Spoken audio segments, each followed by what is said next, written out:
नमस्कार, मैं डॉक्टर कुमार कार्तिकेय, सह आचार्य भूगोल माणिक्यलाल वर्मा, राजकीय महाविद्यालय भीलवाड़ा। आज के हमारे व्याख्यान का विषय है एशिया के खनिज संसाधन, मिनरल रिसोर्सेज ऑफ एशिया। यह व्याख्यान बीए पार्ट 3 प्रादेशिक भूगोल से संबंधित है। वर्तमान युग में आर्थिक एवं औद्योगिक विकास का प्रमुख आधार खनिज संसाधन है। खनिज प्रकृति प्रदत्त अनुपम उपहार है, जिसके माध्यम से न केवल क्षेत्रीय प्रगति होती है अपितु विदेशों से व्यापार का भी विकास होता है। खनिजों की उपलब्धि का संबंध मूल रूप से क्षेत्रीय संरचना से होता है।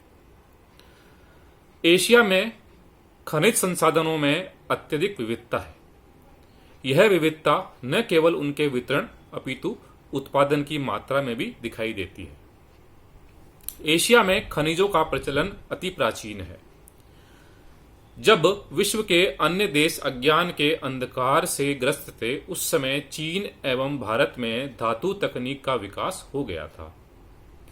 इस दिशा में संपूर्ण मानसून एशिया अग्रणी नहीं था, अपितु भारत और चीन में ही मुख्य रूप से खनिज एवं उसके उपयोग के ज्ञान का विकास हुआ था। भारत लौह खनिज एवं उसके उपयोग का प्राथमिक केंद्र रहा है। यहाँ लौह धातु के साथ अन्य खनिजों का सम्मिश्रण कर उसे कठोर बनाने की प्रक्रिया का विकास भी प्राचीन काल से होता आया है। वर्तमान युग में एशिया विश्व के अनेक खनिजों का उत्पादन करता है एवं इसमें एक महत्वपूर्ण स्थान रखता है। वर्तमान खनिज उत्पादों के साथ साथ यहाँ के खनिज वर्तमान आर्थिक विकास एवं भविष्य की प्रगति के प्रारूप के निर्धारण हेतु आवश्यक है। यहाँ के मुख्य जो खनिज पाए जाते हैं एशिया में, वे कौन कौन से हैं?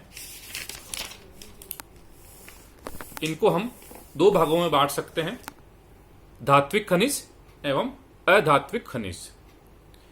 धात्विक खनिज जिनका उपयोग औद्योगिक उत्पादों में किया जाता है, इनका एशिया में वितरण अत्यधिक असमान है।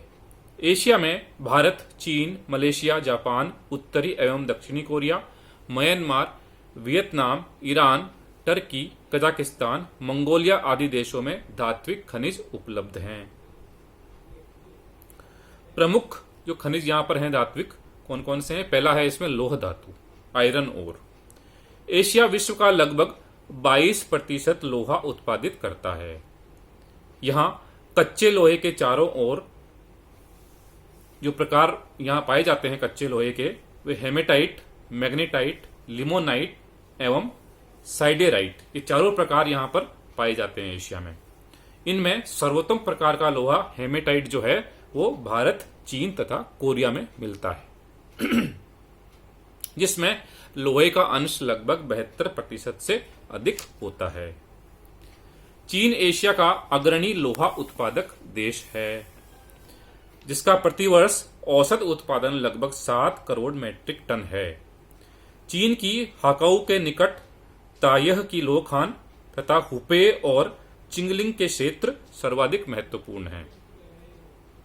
इसके अतिरिक्त सांतुंग, शांसी, चिगाई आदि राज्यों में भी लोहा प्रचुर मात्रा में उपलब्ध है। लोहे के वर्तमान उत्पादन के अतिरिक्त संचित भंडार की दृष्टि से भी चीन महत्वपूर्ण है। भारत भी लोहे के उत्पादन एवं सुरक्षित भंडार की दृष्टि से महत्वपूर्ण देश है। भारत का आधे से अधिक लोहा बिहार की सिंहभूम तथा उड़ीसा की मयूरभंज तथा क्योंझार की खानों से निकाला जाता है। अन्य उत्पादक राज्य मध्य प्रदेश, आंध्र प्रदेश तथा कर्नाटक हैं। एशिया के अन्य उत्पादक देशों में उत्तरी Korea, Japan, Malaysia, Iran, Turkey, Philippines का स्थान है। अति सीमित मात्रा में जो है ये लौह धातु वो दक्षिणी कोरिया, थाईलैंड एवं पाकिस्तान में भी उपलब्ध है, पर इनकी मात्रा वहां पर बहुत सीमित है। अगला है मैंगनीज। मैंगनीज का उपयोग लोहे से इस्पात बनाने में किया जाता है। एशिया मैंगनीज के उत्पादन में विश्व में अपना एक अलग स्थान रखता है। यहाँ के देश विश्व के लगभग 12% मैंगनीज का उत्पादन करते हैं। एशिया के देशों में भारत मैंगनीज का सर्वाधिक उत्पादन करने वाला देश है। भारत में उड़ीसा राज्य सर्वाधिक मैंगनीज का उत्पादन करता है। अन्य उत्पादक राज्य महाराष्ट्र, मध्य प्रदेश, कर्नाटक तथा बिहार हैं। भारत के कुल सिंचित मैंगनीज भंडार का अनुमान 18 करोड़ मीट्रिक टन है। चीन का प्रतिवर्ष मैंगनीज का उत्पादन 10 लाख मीट्रिक टन है। यहाँ सियांगटन, क्यांगसी, हुनान तथा काशू क्षेत्र में मैंगनीज उत्पादन किया जाता है। Japan, Philippines, Malaysia, Indonesia, Burma एवं थाईलैंड में भी कुछ मात्रा में मैंगनीज का उत्पादन किया जाता है। अगला है टंगस्टन। इस धातु का उपयोग भी लौह धातु को कठोर इस्पात में बदलने के लिए किया जाता है। एशिया टंगस्टन के उत्पादन में विश्व में अग्रणी प्रदेश है। संपूर्ण रूप से एशिया विश्व का 45% टंगस्टन उत्पादित करता है। यहाँ के टंगस्टन उत्पादक देश चीन, उत्तरी एवं दक्षिणी Korea, Thailand, Japan, Myanmar, Malaysia एवं भारत हैं। चीन का टंगस्टन उत्पादन में 65% योगदान है। टंगस्टन उत्पादन में चीन का विश्व में प्रथम स्थान है। टंगस्टन वुल्फ्राम धातु से प्राप्त किया जाता है। इसके प्रमुख क्षेत्र हैं क्यांगसी, क्वांगतुंग, हुनान तथा होपे। मलेशिया एवं थाईलैंड में टंगस्टन को टिन के उत्पादक के रूप में प्राप्त किया जाता है। अगला है टिन। एशिया विश्व का प्रमुख टिन उत्पादक प्रदेश है। यहाँ विश्व के लगभग 70% टिन का उत्पादन होता है। मलेशिया न केवल एशिया अपितु विश्व का सर्वाधिक टिन उत्पादन करने वाला देश है। मलेशिया के मलाया प्रायद्वीप में टिन का उत्पादन सबसे अधिक होता है। इसमें पिराक, जोहोर तथा सेलेनगोर राज्य प्रमुख टिन उत्पादक क्षेत्र हैं। थाईलैंड का टिन उत्पादन में द्वितीय स्थान है। इंडोनेशिया एवं जापान क्रमशः एशिया के तृतीय एवं चतुर्थ टिन उत्पादक प्रदेश हैं। अन्य देशों में लाओस, म्यांमार, दक्षिण कोरिया हैं। प्रमुख 4 देशों का टिन उत्पादन हम इस प्रकार से देख सकते हैं। पहला नंबर है मलेशिया का, दूसरा थाईलैंड, तीसरा इंडोनेशिया और चौथा जापान। अन्य धात्विक खनिज। एशिया के अन्य धात्विक खनिजों में प्रमुख हैं तांबा, क्रोमाइट, सीसा, जस्ता, निकल, बॉक्साइट एंड मोलिबेडनियम। तांबा उत्पादन जापान, चीन, ईरान, कजाकिस्तान, फिलीपींस, भारत एवं उत्तरी कोरिया में होता है। इसमें जापान का स्थान महत्वपूर्ण है। यहाँ के प्रमुख उत्पादक क्षेत्र उत्तरी हानशु तथा शिकोकू हैं। क्रोमाइट का उत्पादन भारत, पाकिस्तान तथा वियतनाम करते हैं, जबकि मोलिबेडनम का भंडार केवल फिलीपींस में है। निकल एशिया में मुख्यतः म्यांमार, इंडोनेशिया तथा कजाकिस्तान में उपलब्ध है। सीसा जस्ता का उत्पादन चीन, भारत, जापान, उत्तरी एवं दक्षिणी कोरिया, थाईलैंड एवं मलेशिया में होता है। बॉक्साइट के प्रमुख उत्पादक देश जो हैं वो भारत, मलेशिया, चीन, इंडोनेशिया, टर्की, सऊदी अरब तथा कजाकिस्तान हैं। एंटीमनी के उत्पादन में चीन का विश्व में प्रमुख स्थान है। कुछ मात्रा में जापान तथा थाईलैंड में भी इसका उत्पादन होता है। अधात्विक खनिज। धात्विक खनिजों की तुलना में एशिया में अधात्विक खनिज अपेक्षाकृत कम मात्रा में उपलब्ध होते हैं। यहाँ मिलने वाले अधात्विक खनिज हैं सल्फर, नमक, जिप्सम, ग्रेफाइट, अब्रक, फॉस्फेट आदि। इनके उत्पादन में भारत, चीन तथा उत्तरी एवं दक्षिण कोरिया की स्थिति उत्तम है।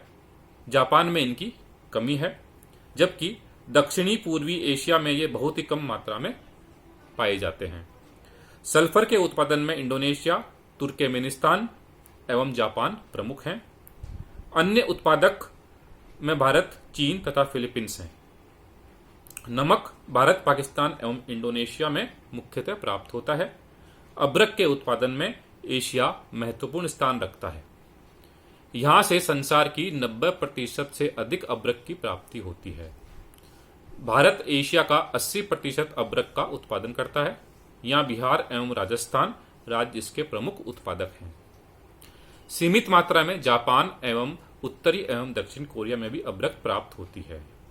जिप्सम सीमित मात्रा में भारत, पाकिस्तान, चीन, सीरिया एवं जापान में। फॉस्फेट भारत, इंडोनेशिया, चीन एवं जापान में अल्प मात्रा में उपलब्ध होता है। बहुमूल्य रत्न एवं खनिज, प्रेशियस स्टोन्स एंड मिनरल्स। बहुमूल्य खनिज एशिया की प्राचीन संस्कृति के अंग रहे हैं। भारत में प्राचीन काल से ही हीरे, माणिक्य, मोती, नीलम बहुमूल्य माने जाते रहे हैं, जबकि चीन में जेड का सबसे उच्च स्थान प्राप्त है। सदियों से मोती का प्रमुख स्रोत भारत का तटीय समुद्र, चीन का दक्षिण तटीय भाग तथा जापान के तटीय क्षेत्र रहे हैं। हीरे मुख्यतः दक्षिण भारत एवं बोर्नियो में मिलते हैं। माणिक्य एवं नीलम बर्मा के शान पठार तथा श्रीलंका में निकलते हैं। बहुमूल्य धातुओं के अंतर्गत सोना सबसे अधिक महत्वपूर्ण है, क्योंकि इसकी मात्रा एशिया में सीमित है। यहाँ के सोना उत्पादक देश जापान, फिलीपींस, भारत, दक्षिण कोरिया, इंडोनेशिया एवं मलेशिया हैं। जापान में सोना क्यूशू द्वीप में प्रमुखतः पाया जाता है। फिलीपींस के लुजोन द्वीप की बेंग्यू की खान तथा भारत की कोलार की खान विश्व प्रसिद्ध हैं। अनेक देशों में सोना नदी के रेत से भी प्राप्त किया जाता है। सऊदी अरब में भी सोने का सीमित उत्पादन होता है। चांदी भी बहुमूल्य खनिज है, यद्यपि इसका मूल्य सोने की तुलना में कम होता है। एशिया में चांदी का उत्पादन जापान, फिलीपींस, दक्षिण कोरिया, म्यांमार, भारत एवं इंडोनेशिया में सीमित मात्रा में होता है। इस प्रकार से हमारा एशिया का खनिज संसाधनों के व्याख्यान समाप्त होता है। धन्यवाद।